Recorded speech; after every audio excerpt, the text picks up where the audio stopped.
Hello and welcome to Wrestler Spotlight. I'm the Maritime Warrior, and today I bring you one of the most popular tag teams in wrestling history, Hawk and Animal, the Road Warriors.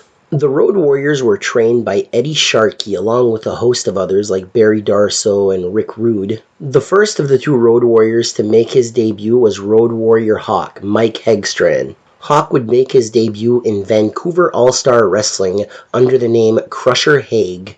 Not long after that, Hawk would be teamed up with Joe Laurinaitis, who would go by the name Animal, and they would start the Road Warriors, managed by Precious Paul Ellering.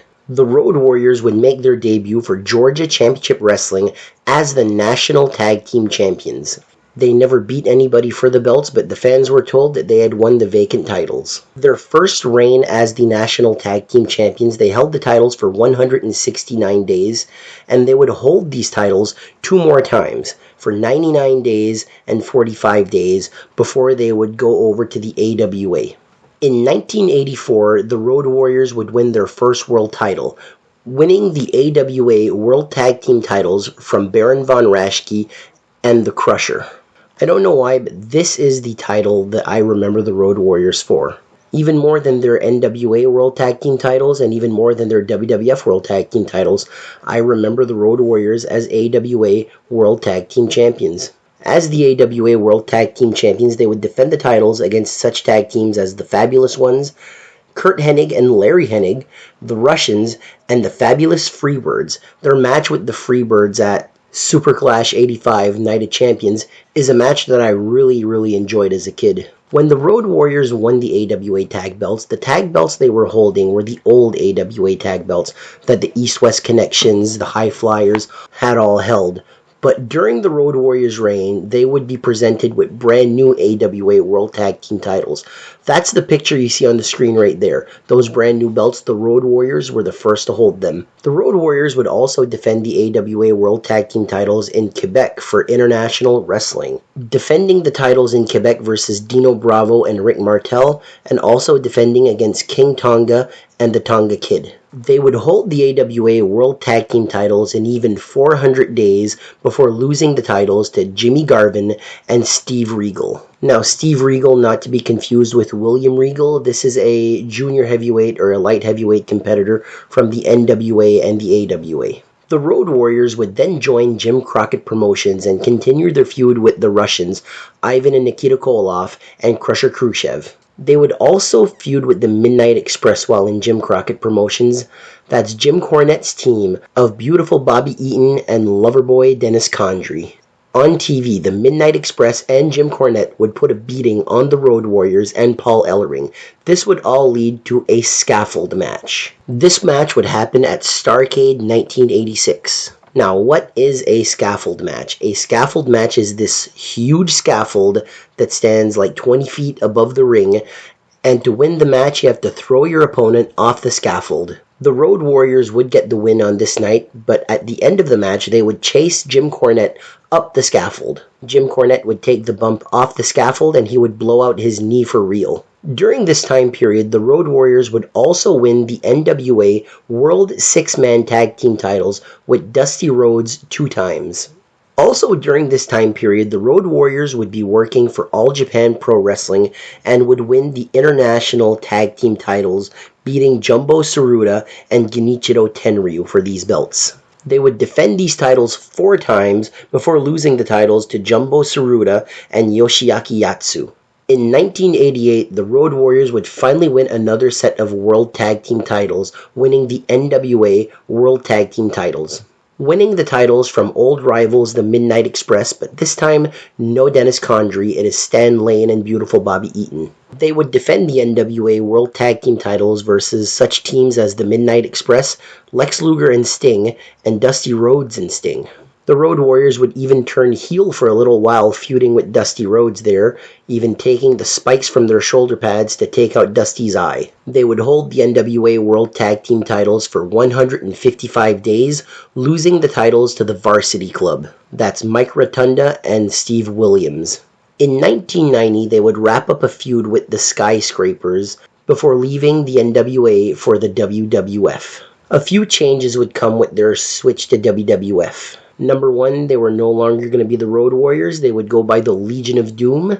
And number 2, Paul Ellering was not coming along for the ride. Not yet, anyway. Hawk and Animal would make their debut in July of 1990 and would start feuding with a team very similar to them. With face paint and spikes, they were feuding with Demolition. At this point in time, Demolition was a 3-man team: Axe, Smash, and Crush, and they were the WWF World Tag Team Champions.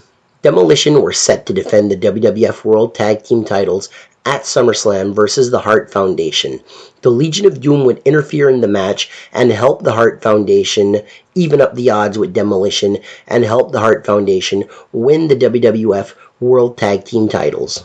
Going into Survivor Series 1990, Legion of Doom would continue feuding with Demolition, even having some 6-man tag team matches, teaming up with WWF World Heavyweight Champion, The Ultimate Warrior. The 2 televised 6-man tag team matches happened at Madison Square Garden and on the October edition of Saturday Night's Main Event. On both occasions, The Ultimate Warrior and the Legion of Doom got the win. At the Survivor Series, the Warriors, with team captain WWF World Heavyweight Champion The Ultimate Warrior, the Intercontinental Champion The Texas Tornado, and Hawk and Animal The Legion of Doom, would take on the Perfect Team, Mr. Perfect, and all 3 members of Demolition. The Ultimate Warrior would be the sole survivor in this match. Going into 1991, you sort of had the feeling that the Legion of Doom were destined to be the WWF World Tag Team Champions. At WrestleMania 7, they destroyed Power and Glory in mere seconds. And at SummerSlam 91, they were looking for their next set of tag team titles, challenging the Nasty Boys for the WWF World Tag Team titles. The Legion of Doom would hit the Doomsday Device and win the WWF World Tag Team titles, becoming the first tag team to win the AWA, NWA, and WWF World Tag Team titles. The Legion of Doom would hold the WWF World Tag Team titles for 165 days, mainly feuding with the Natural Disasters, Earthquake, and Typhoon. They would defend the WWF World Tag Team titles against the Natural Disasters both in Japan's SWS, Super World of Sports, and at the Royal Rumble, where the Natural Disasters would win by countout. In February of 1992, at a house show, the Legion of Doom would lose the titles to Money Incorporated. That's the $1 Million Man Ted DiBiase and Erwin R. Shyster, IRS. At WrestleMania 8, the Legion of Doom did not have a match. The rumor was they would have a rematch with Money Incorporated for the WWF World Tag Team titles, but they were replaced with the Natural Disasters, who had just turned babyface, and the Legion of Doom would have a promo segment at WrestleMania 8. During this promo, they would introduce Precious Paul Ellering, finally joining the Legion of Doom in the WWF. The short time that Paul Ellering was with the Legion of Doom in the WWF, he's mostly remembered for bringing in Rocco, the Legion of Doom's new mascot. This was a ventriloquist doll that they found on the streets of Chicago. At SummerSlam 1992 at Wembley Stadium in the United Kingdom, the Legion of Doom would come out on motorcycles for their match with Money Incorporated. Again, this was supposed to be a rematch for the WWF World Tag Team titles, but Money Incorporated had lost the titles to the Natural Disasters by this time. This would be Hawk's final match in the WWF for many years. He would quit not long after this show. Animal would continue to wrestle for the WWF, but would get a back injury in a handicap match versus the Beverly Brothers. Animal would take a few years off wrestling to heal his injured back, while Hawk would make his way to Japan and form another tag team.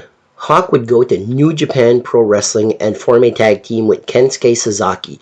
Kensuke Sasaki would take the name of Power Warrior, and Hawk would change his name to Hawk Warrior. Together, they would be the Hellraisers, winning the IWGP Tag Team titles 2 times. Hawk throughout these years would make various appearances for WCW and ECW.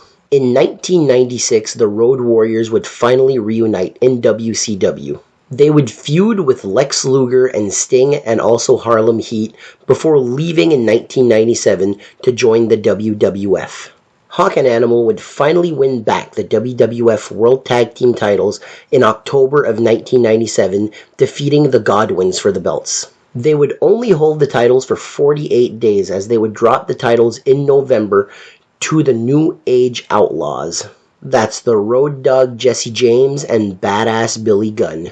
The following year at WrestleMania 14, they would be surprise entrances into the WrestleMania 14 Tag Team Battle Royal, coming out with new gear and a new manager, Sonny. They would now be known as LOD 2000. They would eventually introduce a third member, Darren Drozdov, who was given the name Puke.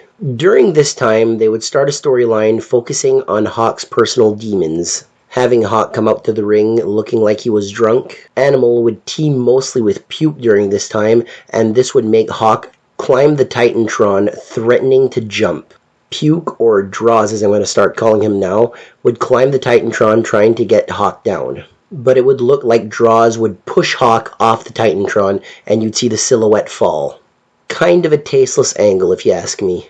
By 1999, the Legion of Doom had left the WWF. They would work various Japanese wrestling promotions for the next few years. Road Warrior Animal would return to WCW in 2001, right before they closed their doors. In 2003, they would make an appearance for both TNA Wrestling and the WWE. Their appearance in the WWE would be on a Monday Night Raw, where they would challenge World Tag Team Champions Rob Van Dam and Kane in a losing effort. On October 19, 2003, Road Warrior Hawk, Michael Hegstrand, would pass away at the age of 46. In 2005, Road Warrior Animal would make his return to the WWE and would team up with Heidenreich to create the new Legion of Doom. They would feud with then WWE Tag Team Champions Eminem, Johnny Nitro, Joey Mercury, and their manager Melina. Animal and Heidenreich would win the WWE Tag Team titles for 93 days before losing the titles back to Eminem. Road Warrior Animal would turn heel and just go by the name The Road Warrior, and he would basically have a biker gimmick. No face paint, just the mohawk and the biker gear. Not long after this, Road Warrior Animal would leave the WWE. In 2011, Road Warrior Hawk, Road Warrior Animal, and Precious Paul Ellering were inducted into the WWE Hall of Fame. On September 23, 2020, Road Warrior Animal, Joe Laurinaitis, would pass away at the age of 60. The only original member of the Road Warriors still alive is Precious Paul Ellering. He is still working with the WWE, managing the Authors of Pain, Akam and Razor. Precious Paul Ellering even managed the Authors of Pain to an NXT Tag Team title reign. At this moment, Paul Ellering and the Authors of Pain are teaming up with Karrion Kross and Scarlett as the Final Testament. In closing, I'm going to say the Road Warriors, when you think of classic tag team, this is probably the tag team that pops up in your head. The double mohawk on Hawk, the mohawk on Animal, the face paint, the shoulder pads with spikes.